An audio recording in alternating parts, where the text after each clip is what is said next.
আসসালামু আলাইকুম। আমন্ত্রণ জানাচ্ছি আজকের বিশ্ব সংবাদের শুরুতেই শিরোনাম, পরে বিস্তারিত।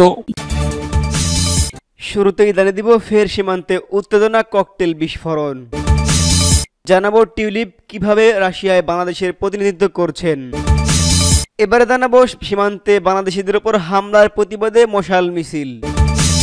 সর্বশেষ জানাবো শেখ হাসিনার দোসররা ষড়যন্ত্র করছে বলে জানান শামা ওয়াবেদ রিঙ্কু। শুনছিলেন সংবাদ শিরোনাম, এবারে বিস্তারিত।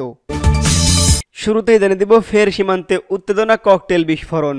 চাঁপাইনবাবগঞ্জের শিবগঞ্জ উপজেলার চৌকা সীমান্তে আম গাছের ডাল কাটাকে কেন্দ্র করে বাংলাদেশের ও ভারতীয় নাগরিকদের মধ্যে আবারও উত্তেজনা শুরু হয়েছে।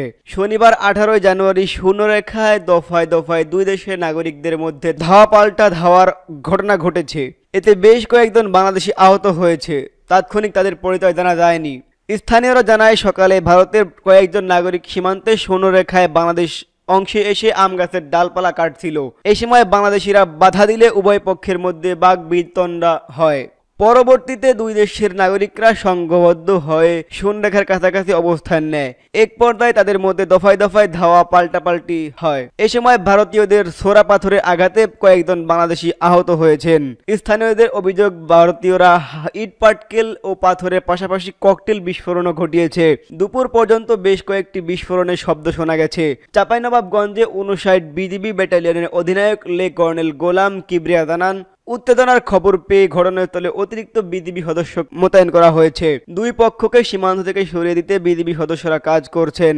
এর আগে গত 5 জানুয়ারি থেকে 8 জানুয়ারি পর্যন্ত টানা 4 দিন একই ইউনিয়নের চৌকা সীমান্তে তীব্র উত্তেজনা বিরাজ করে। বিএসএফ স্থানীয়দের সহায়তা আন্তর্জাতিক আইন ভঙ্গ করে অবৈধ স্থানে কাঁটাতারের বেড়া নির্মাণের চেষ্টা করলে এর উত্তেজনার সৃষ্টি হয়।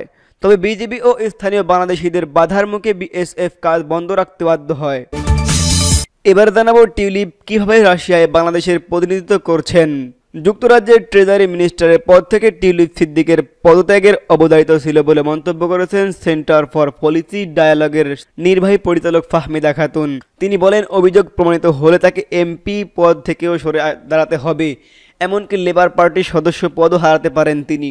শনিবার 18 জানুয়ারি প্রবাসী আয় বৃদ্ধিতে করণীয় শীর্ষক সেমিনার ও আন্তর্জাতিক অভিবাসী দিবস বিতর্ক প্রতিযোগিতায় বিজয়ী দলের সংবর্ধনা অনুষ্ঠানে তিনি এসব কথা বলেন। ফাহমিদা খাতুন বলেন, টিউলিপ আরেকটি দেশের রাজনৈতিক দলের সদস্য, তিনি বাংলাদেশের নাগরিক নন, এমনকি কমন সিটিজেনও নন। তিনি কিভাবে সাবেক প্রধানমন্ত্রী খালার সঙ্গে রাশিয়ায় গিয়ে বাংলাদেশের প্রতিনিধিত্ব করছেন।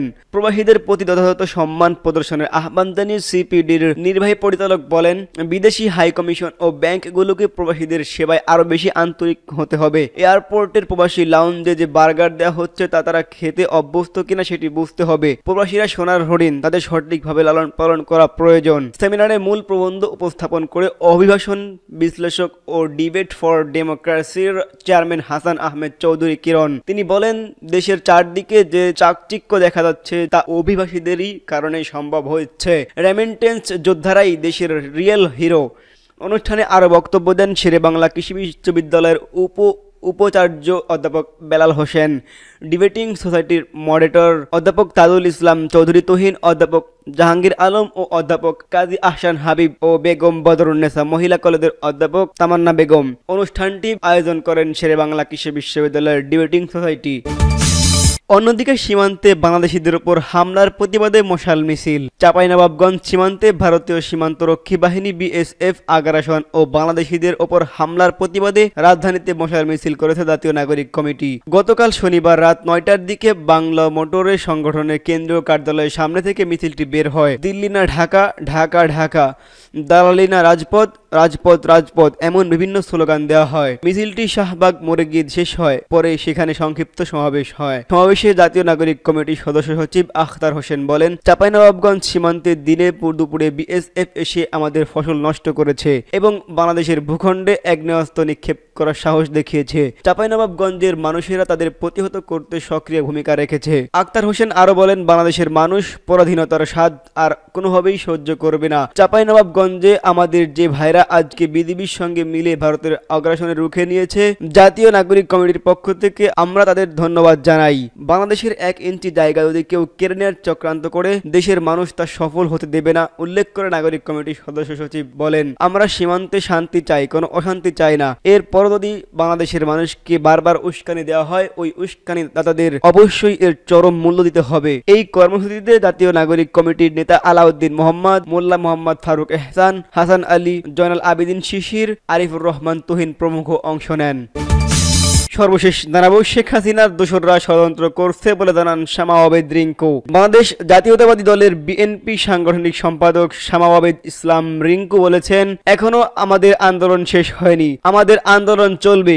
কারণ শেখ হাসিনা ভারতে বসে আছেন আর তারা দোসররা বাংলাদেশে বসে ষড়যন্ত্র করছেন। এই ষড়যন্ত্রকারীদের কোনোভাবেই সুযোগ দেওয়া যাবে না। তারা আমাদের মধ্যে ঢুকে একটা বিশৃঙ্খলা সৃষ্টি করার পায়ের তরা করবে, সেই সুযোগ যেন না পায় তারা। শনিবার 18 জানুয়ারি ফরিদপুরের সালথা উপজেলায় বল্লভদী ইউনিয়নের স্থানীয় বিএনপির এক উঠান বৈঠকে প্রধান অতিথির বক্তব্যে এসব কথা বলেন তিনি।